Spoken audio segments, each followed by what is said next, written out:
En la Cámara de Diputados se realizó el primer coloquio Megalópolis, el cual tuvo por nombre Cómo analizar las futuras ciudades. Organizado fue por el Centro de Estudios Sociales y de la Opinión Pública, y bueno, diversos especialistas, así como legisladores, se reunieron también con funcionarios públicos para analizar precisamente los impactos y además retos que se enfrentan en las grandes ciudades. Le vamos a presentar a detalle todos estos trabajos, y es que con el propósito justo de impulsar un debate sobre los diferentes tipos de desbordamiento que registran las urbes de la región centro del país. Ya le decía, el CESOP de la Cámara de Diputados organizó este primer coloquio internacional, Las paradojas de la megalópolis. Durante la inauguración, el director general explicó que la idea de este encuentro es confrontar los avances que se tienen en torno al desarrollo de las urbes. Y significa un proceso en el cual, con el crecimiento de las ciudades, estas se van acercando, se van imbricando, pero al hacerlo, prácticamente se van generando problemas que una ciudad en concreto no los tiene, pero el conjunto de las ciudades lo tienen, como son la movilidad, como son la seguridad, el tema del agua, el tema de la planeación.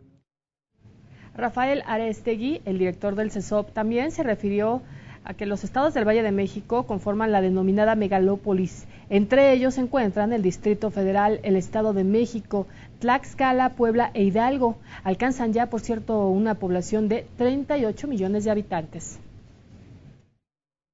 Dar servicio a esos 38 millones de habitantes en materia de movilidad, de educación, de salud, de servicios de agua, evidentemente, es el gran reto que va a tener la sociedad mexicana, o que ya lo tiene.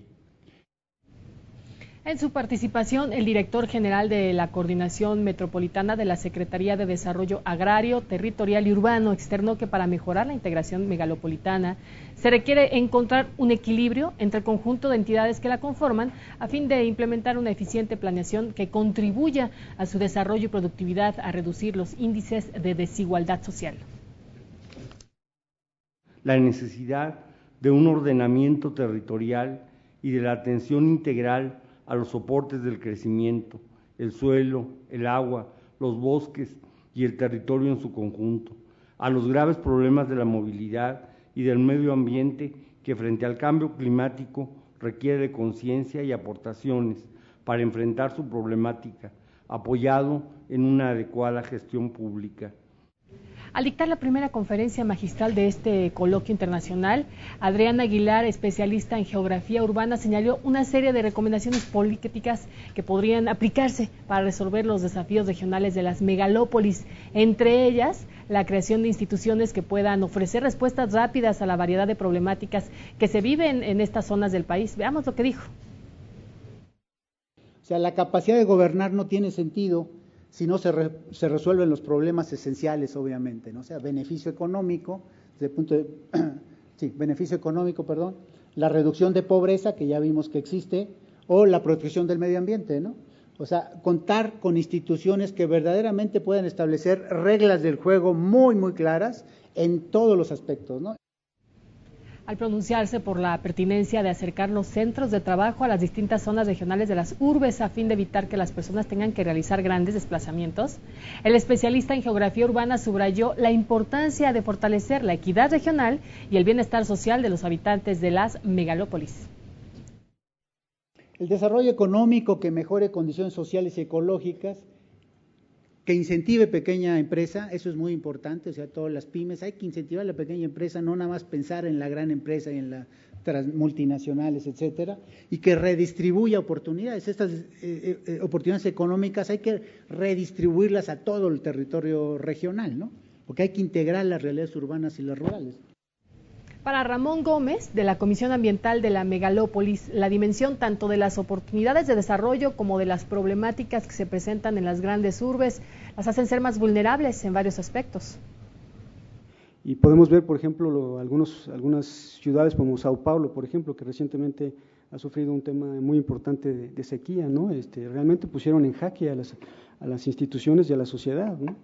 ¿Qué pasaría en un escenario, por ejemplo, epidemiológico, ¿no? En la región de la megalópolis?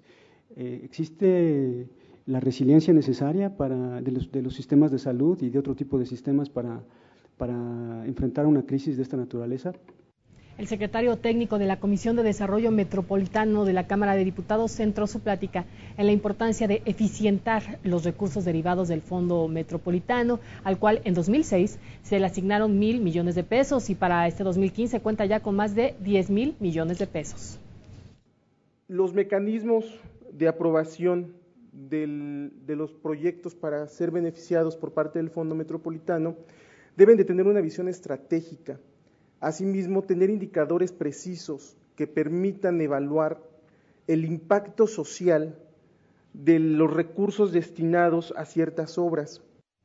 Por su parte, el secretario técnico de la Comisión de Desarrollo Urbano y Ordenamiento Territorial mencionó datos del Consejo Nacional de Población, mismos que dan cuenta que en 2010 las 11 zonas metropolitanas con más de 1 millón de habitantes sumaban 42 millones de personas, estimando que para el año 2025 estas mismas 11 zonas serán el hogar de 57 millones de habitantes.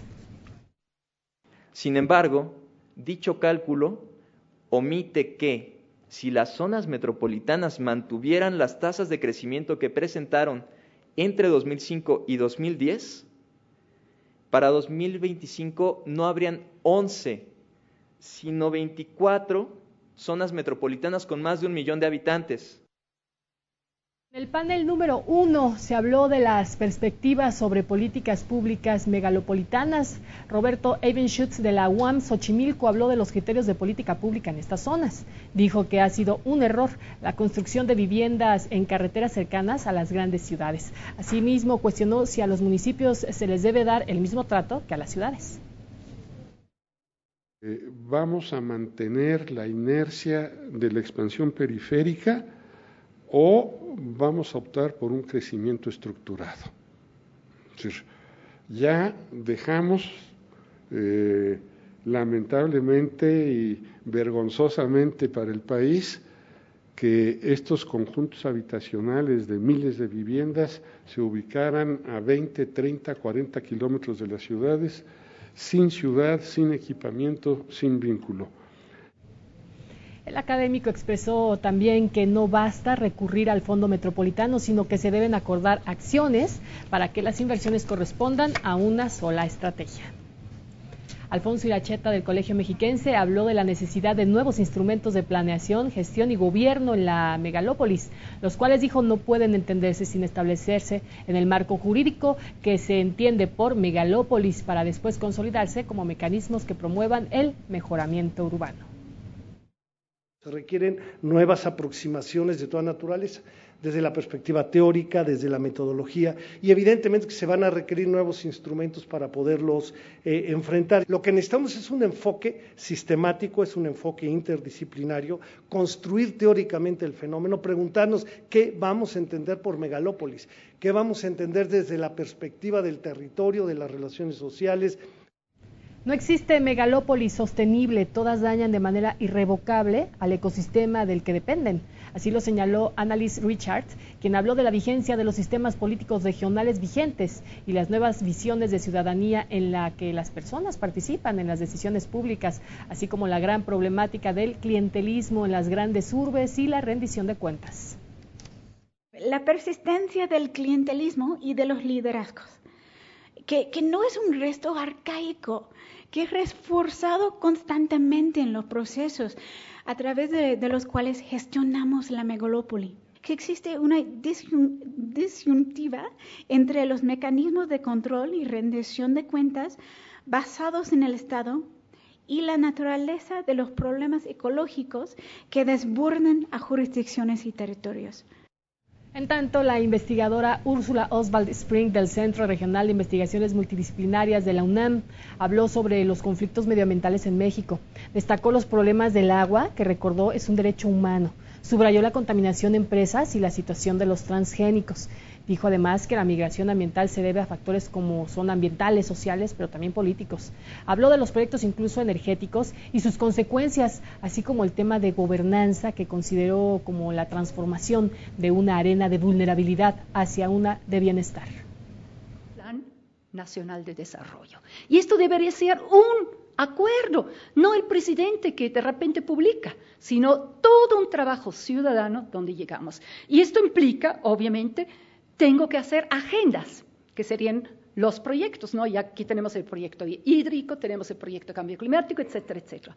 Todo eso tendrían que estar socializados.